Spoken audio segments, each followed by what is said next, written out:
can't do things the way you do them. I can't do the things the way my mom does them. I can do everything, but I do it in a special way. I have to check my blood sugar. I can't just run and jump in a pool.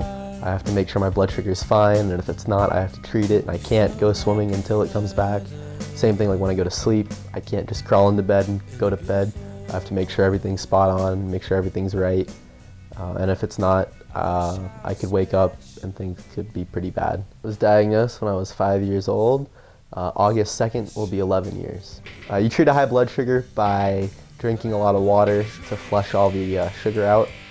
And you also enter it into an insulin pump. And the insulin pump is calibrated to a certain blood sugar. And if it's any higher than that blood sugar and you enter it in, it will correct itself and it will give you the amount of insulin it should be to get you to that blood sugar range. When your blood sugar is low, you do the opposite. So you drink things with sugar in them because at that time your body doesn't have enough sugar in it to operate properly. So you drink juice, orange juice, you drink anything with sugar, or you eat anything with sugar and protein because protein keeps your blood sugar up. Well, I was diagnosed at a relatively young age, so this is the only life I know.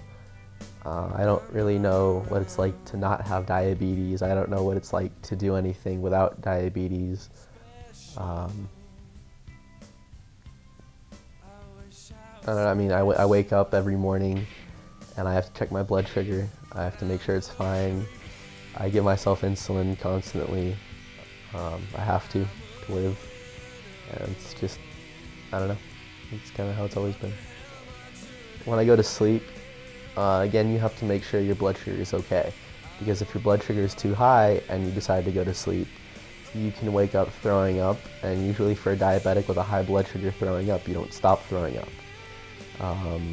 And you throw up because your body's filled with sugar and it's running on sugar, and the fastest way to get rid of it is to throw up.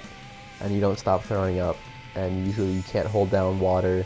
You become insulin resistant, and it takes a long time for it to go back down. You could be hospitalized. When you go to bed and your blood sugar is low, that's just as dangerous.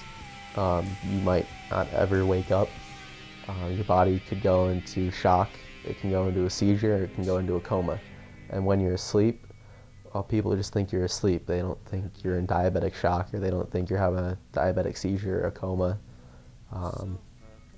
That's why when I go to bed, at least, I check my blood sugar, and if it's under 80, then I drink juice, and if it's above 300, then I stay up and make sure that I'm fine before I go to bed. To be honest, I've had diabetes, like I said, for almost 11 years. Till the day I was diagnosed, I was promised a cure. I was promised a cure in a couple of years. Well, I waited that 2 years. There was no cure. Told me a couple more years. No cure. Oh, wait a few more years. No cure. It's going on 11 years now, and they said there was going to be a cure in a couple of years. I'm not holding my breath. As much as I want a cure, I really don't think there's going to be one. Talk to me softly, there's something